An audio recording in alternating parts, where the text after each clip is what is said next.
Hi, welcome to another episode of Click Brand and Beyond. If you notice, today Nisha has gone to visit her home planet. I'm kidding, she's busy with something else. But we do have a guest here. Shivam is available today with us, and Shivam runs this wonderfully niche company called The Teaser Company. Shivam, over to you. A quick introduction and tell us what you do. Yeah, hi guys, Shivam this side. Like Anoop has said, co-founder and CEO of the Teaser Company, building this for about the last 6 years. Creative by, and like I have an inborn thing for creative. Ever since childhood, I've been very much into advertising. Memorized my first jingle before I could, even memorize my first poem. So that is the kind of passion I carried for advertising, and it manifested into my career quickly after engineering and working into advertising for 6 to 7 years.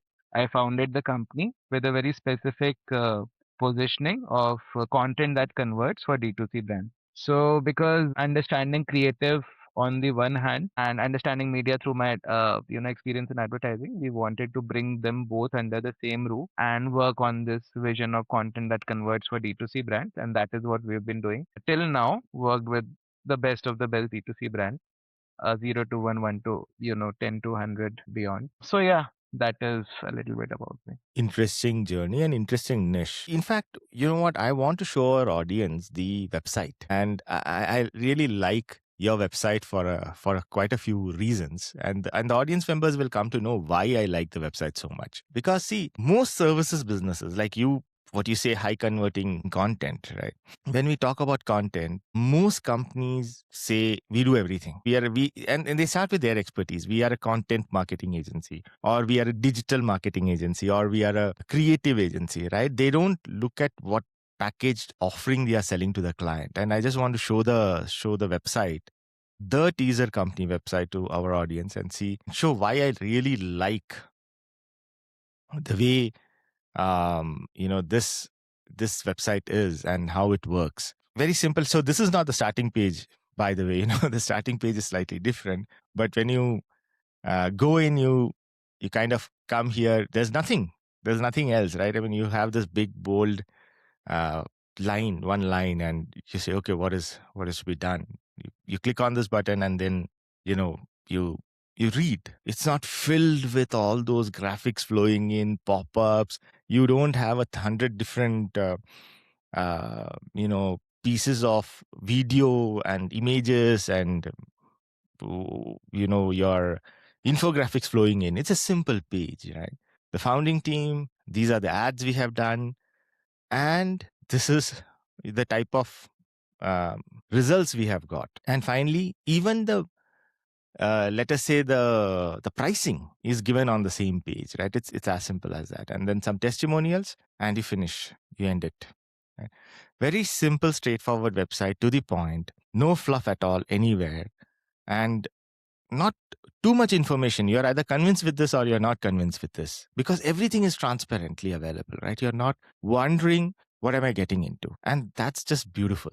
I feel the way you guys have structured the website shows a lot of clarity of thought on what you actually sell. Tell me something. Many times when I speak to people who come to me for advice on their services business, they end up having this problem of, I cannot reveal my pricing. How did you come up and say, okay, we will reveal our pricing? There's no problem in that. A second attached question, probably, because the pricing is on the package, right? What you're selling. Since you guys only do creatives, how did you arrive at that? That this is the way we are going to package it, and this is the price we are going to put, and we are going to reveal the price. Good question, Anup. I think the first thing was that, like I said, creative and media, we were very clear that we have to work at intersection. How can we solve for creative at the point of purchase? That was always a problem statement. So we were very clear कि यार मतलब yeah, we know about, no one is talking about it. Creative is working on the ground floor, media is working on the fourth floor or another building altogether, and that's about I'm talking about the same agency. When it's a network agency, that is the problem. So they were disconnected. We wanted to kind of bridge the gap. That was very clear. And then again, when we started, quickly the COVID wave happened, and it just became a very major problem for anyone coming to e-commerce to invest into marketing that drives sales. So you could no longer wait to invest into an awareness campaign, because that was the need. The D2C wave was kind of, made it mandatory for brands to sort of invest into ROI driven marketing. So that became the reason of getting into ads that convert. Of course, our reason to believe was our background. Me and my co-founder, we had a thing about advertising, like I told you. So we knew we could do it. The second question, yeah, price thing. See, price is, yeah, I mean, you're right. There were so many D2C brands we came into touch with, and they are like, "Ki, matlab, let's do it on a commission sharing, a performance-based incentive, etc., etc." But there was always value in kind of, for a 0 to 1 D2C brand, yes, they don't have a lot of budget, but what is important to make them realize is that, you always have a problem. That what is the problem you are solving? I mean, in their head they have a product, but to make them realize that you are actually solving a problem, and you have to go a certain way down the line to understand what the problem is. So that journey becomes getting your product market fit in the market, right? And getting to the product market fit cannot be done, overnight. It's a process. It's a 45 to 50-day program, like you can see on the website. And once you enroll into the program, you will get through the fundamental steps that are required to go from 0 to 1. And that package is for 0 to 1 brands who are willing to invest a certain amount and getting everything, but more importantly, understanding the communication that will lead them to find a space in the market and hence convert. So there's a price to pay for it. I think it is 100% fair. That is what we believe. If they believe it is worth the risk or worth the investment, I would say, then they can go for it. That has always been the pitch. I mean, that transparency is what is also attractive, right? The person knows coming in that this is what I'm paying and this is what I'm getting. There is no two ways about it. It's not let's see, let's negotiate, let's sit across the table. Nothing, right? You are offering them a journey to figure out their positioning in the market, to use a specific term, right? Yeah, yeah, And sometimes a category, even if it's a completely new category, usually doesn't happen. yeah, yeah. And the communication around that. You are positioning yourself as A, B, C, or a pink elephant, but how do you communicate that out in the market? Maybe the visual, maybe the written matter, whatever that is. But the question is very simple, right? How did you arrive at this package? Did you not worry about competitors, right? Because see, what happens in the market, I know this D2C, I worked with agencies who work with D2C, and all these agencies I have worked with have always become stuck in growth because they are all performance marketing agencies, right? How do you get away from that requirement the clients have? The clients will come and say, hey, I am looking at sales and you guys are giving me creatives, right? What can you guarantee me sales? That's typical Indian customer mindset, especially in the D2C area that I know of. How do you have that conversation? Fair question. No, but I think, see, yes, the performance marketing space has evolved in the last 6 odd years.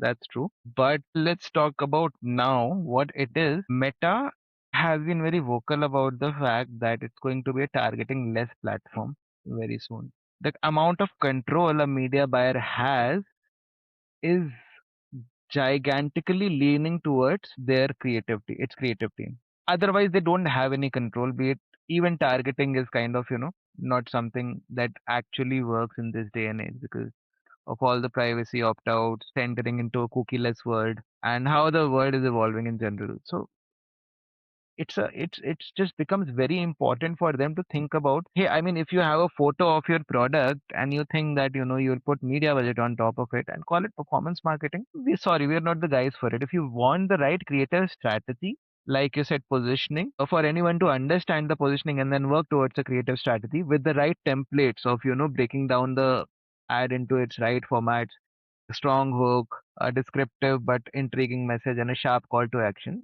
Those things require a certain kind of expertise, both strategic and tactical. And for people who can understand that, that's what I said previously. I mean, then only you will be realizing the importance of creative strategy. Otherwise, you won't. Just by the way you have packaged your services, you automatically filter out the people who are not there in the journey, or they're not at the level of understanding that is required to work with you. That's, in one way, that's a very good thing to do, right? A lot of people don't understand what advertising is all about. They don't understand what positioning is about. They don't understand what various types of copywriting formulas are about. They just say, they throw money, they say, okay, this much money has been given, I need this much return. They're not interested in anything in between. But you want to work with people who are interested in the in between, the process itself, and the people who have the, let's say, the business maturity to understand that this is a process and I will have to go through these steps. And that's good, right? I mean, I think put packaging a service isolates the tire kickers. The people who will continuously waste your time but never pay. The package does that brilliantly, and I'm very happy that you guys figured it out. And you're right, Meta Andromeda AI, which they released what 8-10 months ago now, pretty much everything that was a recommendation on the Meta platform is now a suggestion. And the difference being, recommendation, I'm strongly saying you have to do it this way. Suggestion, they're like, okay, maybe we will consider this. And so creatives become very, very important. And it's a very interesting thing that when you started, of course, the Meta platform was what it was, but it is working in your favor now.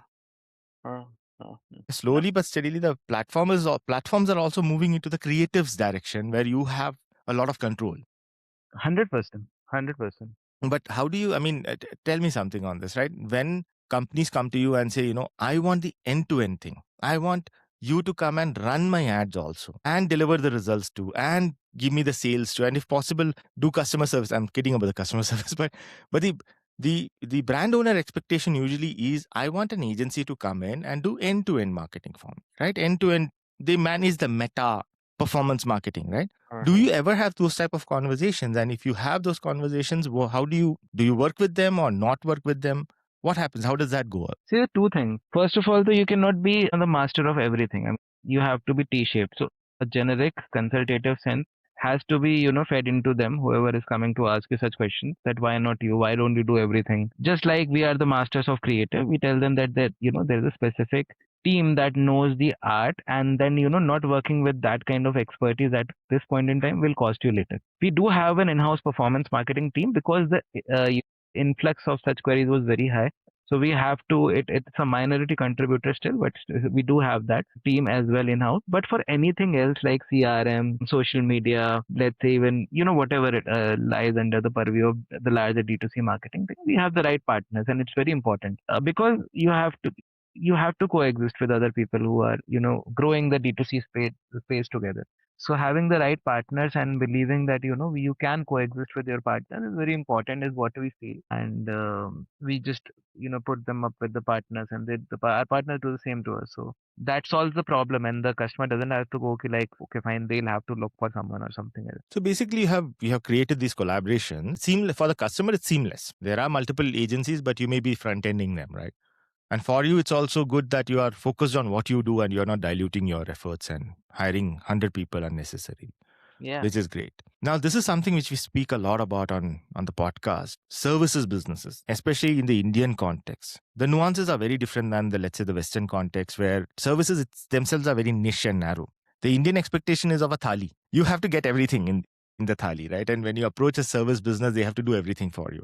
And a lot of, now things are changing, of course, but a lot of Indian businesses do not have the understanding of how things work other than their area, the product they sell. And it becomes a very big problem for the vendors. How do you deal with that problem when customers approach you and they're willing to pay, but they don't understand the process and they're very impatient about the results? And the impatience, I understand the impatience. I want sales is not really I want sales. It's about I want to know that I'm not going to lose money here. It's not I get sales is equivalent to I should not lose money. How do you deal with the impatience of your customers? Many of them, or let's say prospects, they may not become customers, right? They come and say, I want some results in 1 month time, right? Do you go about convincing them, or do you say, okay, please move along, we have other people to work with? How do you deal with them? It has to be clear. See, you are doing a business, and they need to be told that they are also doing a business. If somebody could guarantee you that they will convert their 1 rupee into, let's say, 2 rupees or 2.5 rupees from the first month, I mean, that then it's equivalent to having a magic wand of some sort, right? So business comes with a certain kind of risk taking. Yes, we will guide them into the right practices. There are so many external dynamics involved that are not under our control, some under not their control also. They have to understand that. And if they if the the ask is something like we don't know anything whether you do or you don't do, of course we'll have to tell them that you're not entering into a fairyland. It's straight away business as much as it is for you as it is for us. And we have the right practices, templates, experience, portfolio, expertise, but we are not here to commit you something that is coming out of your whims and fancies. That is certainly not something we are here to do. What So else? it has to be very point blank. Yeah, understood. I mean, you stick to your guns and you say, either we work together as business people, or please, let's move on. Yeah.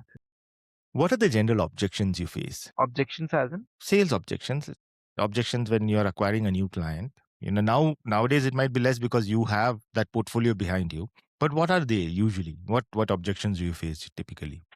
See, so the biggest thing that come to me is that, I mean, the team that was on the account didn't match the sales pitch, right? It's a very common question, and for those reasons, we have a few things we have figured out internally how to sort that out. But yeah, that is one of the most common objections. Second is, like you said, that this is our EBITDA and this is our gross margin and this is our net profit.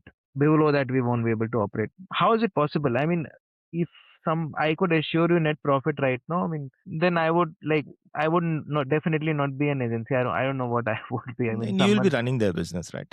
Yeah, I yeah, mean, if you are giving guarantees on profitability, yeah, you yeah, you might as well as run the business, right? I mean, yeah, but those are delusional thinking.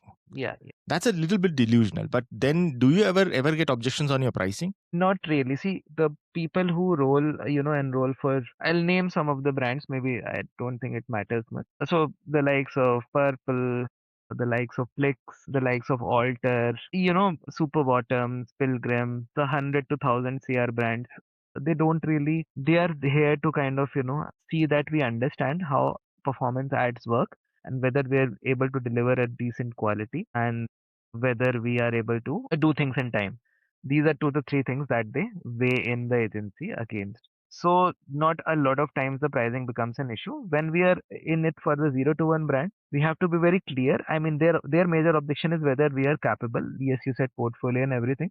Second is, I mean, what if I lose all my money? Then it's a risk you are taking. We are here to guide you into it. And the third is the team, is for which we have set up certain very important protocols and processes in order from a sustenance standpoint. Interesting. Interesting. So, yeah, I mean, again, selection of customers matter, right? Which deal leads me to the final question I want to ask you. From an agency perspective, which is how do you acquire customers? Because this whole lead generation, conversion, sales business, especially for services businesses, always a touchy subject, right?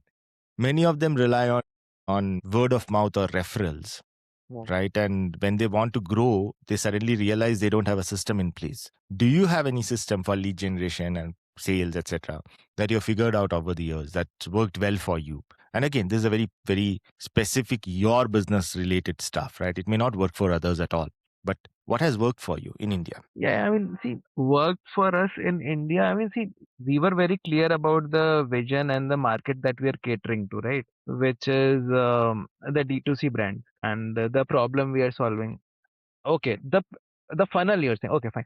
See, the funnel, we have two to three funnels. One is definitely we want to keep the paid funnel alive because it also helps in awareness, not just the the bottom part, also the awareness. So we keep that active. Yes, we don't get the best quality of leads from there, but that does lead to some kind of recall among our existing customers, or just some kind of top funnel awareness that because the D2C market is expanding, so they should know who are the players. They should have a look at our channels, our experience, our portfolio, which is public.